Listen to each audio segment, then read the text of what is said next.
Hello दोस्तों, कैसे हैं आप सभी। उम्मीद करती हूँ आप सभी बहुत अच्छे होंगे, नई बुक्स पढ़ रहे होंगे और अपने नॉलेज को और बढ़ा रहे होंगे।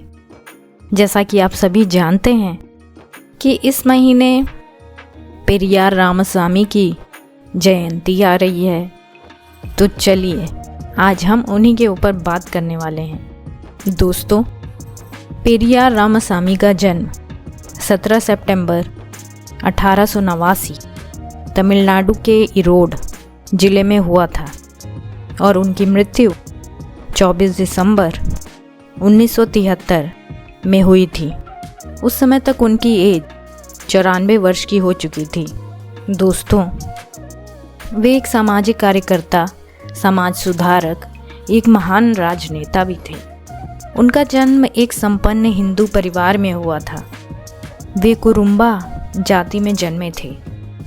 वे बचपन से ही बड़े ही जिज्ञासु किस्म के थे।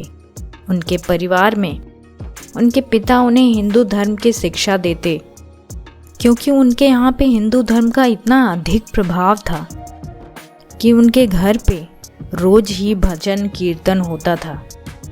तार्किक होने के कारण वे हिंदू धर्म संबंधी बहुत सारे प्रश्न पूछते थे, जिसके उत्तर वहाँ किसी के पास नहीं होते थे।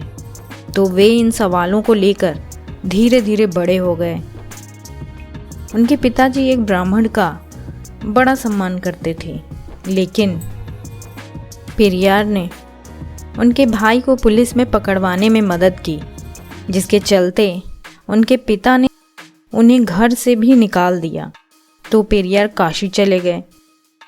वहाँ उन्हें पता चला कि यहाँ पे निःशुल्क भोजन वितरण होता है, लेकिन सिर्फ ब्राह्मणों के लिए।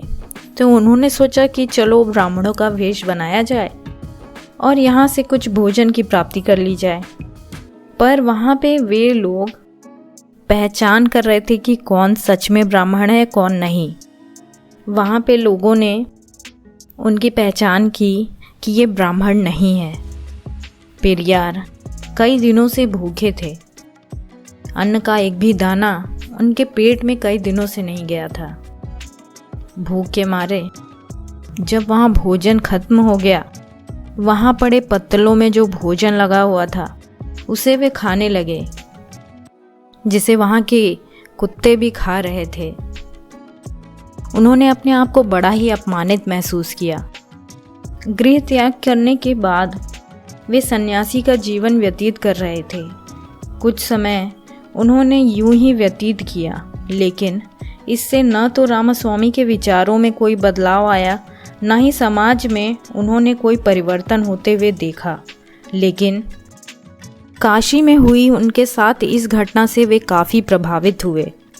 उन्हें काफ़ी धक्का लगा था, लेकिन इस घटना ने उन्हें कमज़ोर करने के बजाय उन्हें और भी ज़्यादा मजबूत कर दिया और अपने कर्तव्य के प्रति उन्हें और ज़्यादा दृढ़ निश्चयी बना दिया। तो दोस्तों, गृह त्याग करने के बाद वे जब सन्यासी का जीवन व्यतीत कर रहे थे, कुछ समय यूं ही व्यतीत करने के बाद रामास्वामी के विचारों में बदलाव तो नहीं हुआ और ना ही समाज में उन्होंने कोई परिवर्तन होते हुए देखा, लेकिन परिस्थितियों को देखकर उनमें काफ़ी अधिक परिवर्तन आया। इसका एक कारण यह था कि घर त्यागने के कारण सभी परिवारजन उनके प्रति काफ़ी विनम्र हो गए थे।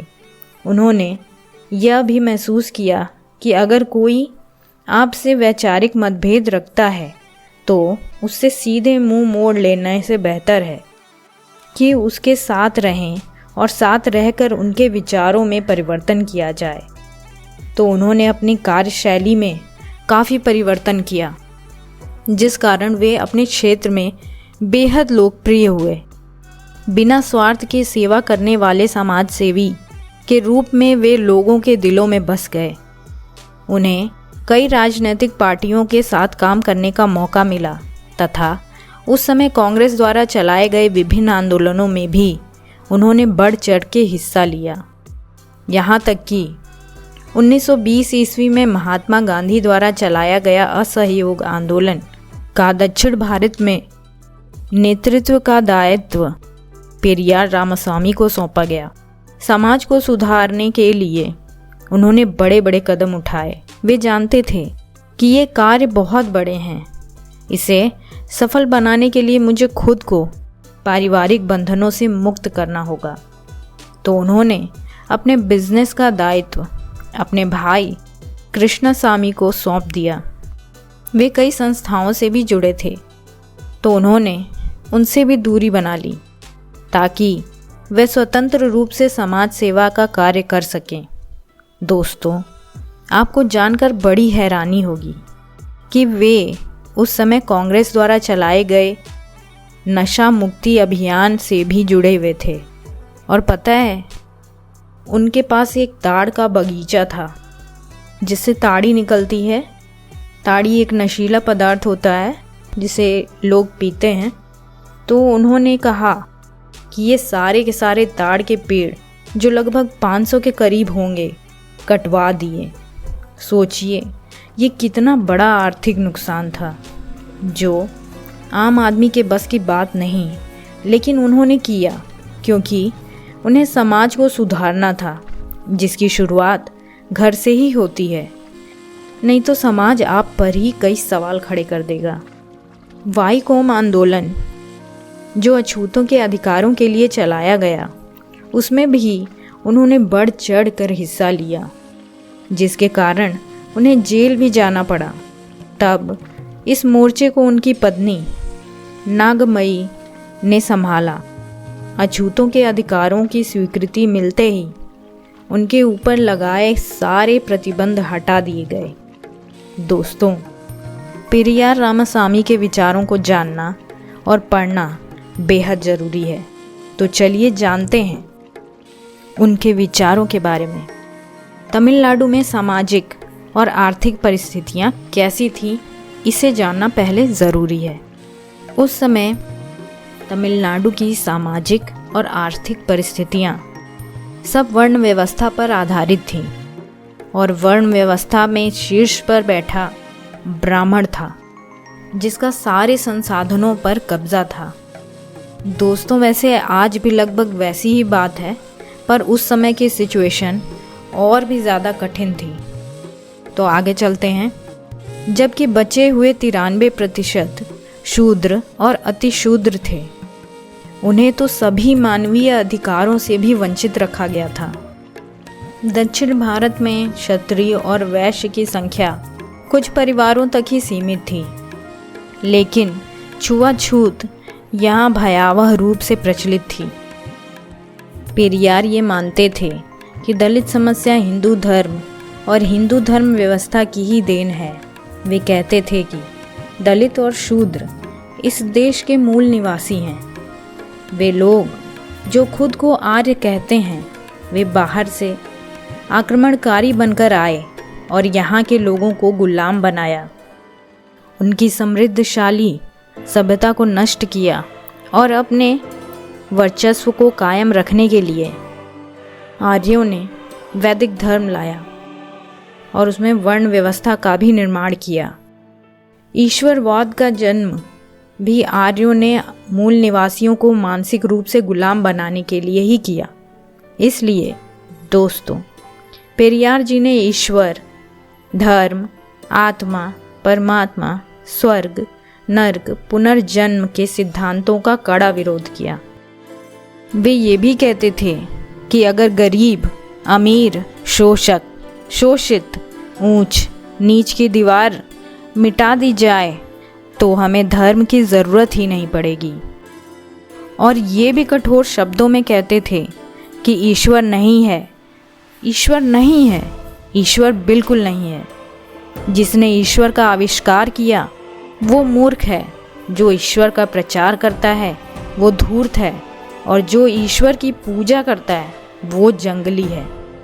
इस धर्म ने हमें हजारों वर्गों में बांट दिया है। क्या धर्म बस ऊंच नीच पैदा करने के लिए है?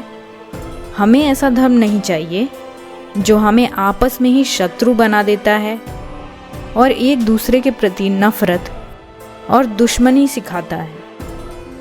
दोस्तों, पेरियार एक सामाजिक क्रांतिकारी थे। वे मानवतावादी, बुद्धिवादी और एक रैशनल व्यक्ति थे और उनके चिंतन का मुख्य विषय समाज था। वे मानते थे कि सामाजिक मुक्ति ही राजनीतिक और आर्थिक क्षेत्र में मुक्ति के मार्ग को और प्रशस्त कर सकती है। दोस्तों, वे इतने महान नेता थे कि यूनेस्को ने भी उन्हें दक्षिण पूर्व एशिया के सुकरात के नाम से नवाजा और उनके मृत्यु के बाद यूनेस्को ने जो शील्ड प्रदान की उस पर अंकित था पेरियार, नए ज़माने का पैगंबर, दक्षिण पूर्व एशिया का सुकरात, समाज सुधार का जनक, अज्ञानता, अंधविश्वास व निरर्थक प्रथाओं का यम। इस अवार्ड से यूनेस्को ने ईवी रामासामी की उपलब्धियों और प्रयासों को मान्यता प्रदान की थी। दोस्तों, पेरियार के कुछ बुक्स के बारे में भी जानना बहुत ज़रूरी है, जिनमें से प्रमुख है सच्ची रामायण, जाति व्यवस्था और पितृसत्ता। कुछ इंग्लिश में भी हैं, Tamil Nadu and it's people, kingdom of women, evolution of caste system in India, why I am atheist. ऐसी बहुत सारी बुक्स हैं। वैसे दोस्तों, पेरियार रामास्वामी के बारे में कहने के लिए तो बहुत कुछ है, लेकिन इस वीडियो में हम इतनी ही बातें करेंगे। फिर किसी दिन और वीडियोस बनाऊंगी इनके ऊपर, इनके समाज सुधार के कार्यों के ऊपर। दोस्तों, उन्होंने महिलाओं के लिए भी बहुत कार्य किए हैं। उन कार्यों के बारे में दोस्तों हम आज नहीं पर किसी और दिन चर्चा करेंगे। तो चलिए दोस्तों, इसी के साथ मैं इस वीडियो को एंड करती हूँ और इस वीडियो को पूरा देखने के लिए आपका बहुत बहुत धन्यवाद। प्लीज़ मेरे चैनल को लाइक एंड सब्सक्राइब ज़रूर करिए।